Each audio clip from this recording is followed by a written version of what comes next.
সংখ্যালঘুদের উপাসনালয়, ঘরবাড়ি, অসহায় সম্পত্তি এবং রাষ্ট্রীয় সম্পদের পাহারা অব্যাহত রাখবে ছাত্র শিবির।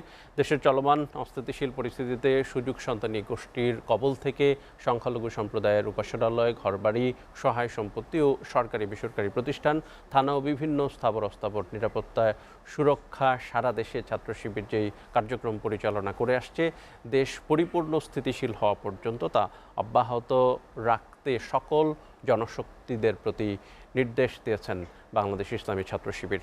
এক যৌথ বিবৃতিতে ছাত্র শিবিরের কেন্দ্রীয় সভাপতি মঞ্জুরুল ইসলাম এবং সেক্রেটারি জেনারেল জাহিদুল ইসলাম বলেন, তারুণ্যের বীরত্বগাথা, আপোষহীন সংগ্রাম এবং শত শত শহীদের রক্তের বিনিময়ে প্রিয় মাতৃভূমি স্বৈরাচার মুক্ত হয়েছে, কিন্তু দেশের অস্থির পরিস্থিতির সুযোগ নিয়ে আওয়ামী লীগের গুন্ডা বাহিনী এবং দেশি বিদেশি চক্রান্তকারীরা আমাদের বিজয়কে ম্লান করে দেওয়ার ষড়যন্ত্রে লিপ্ত আছে।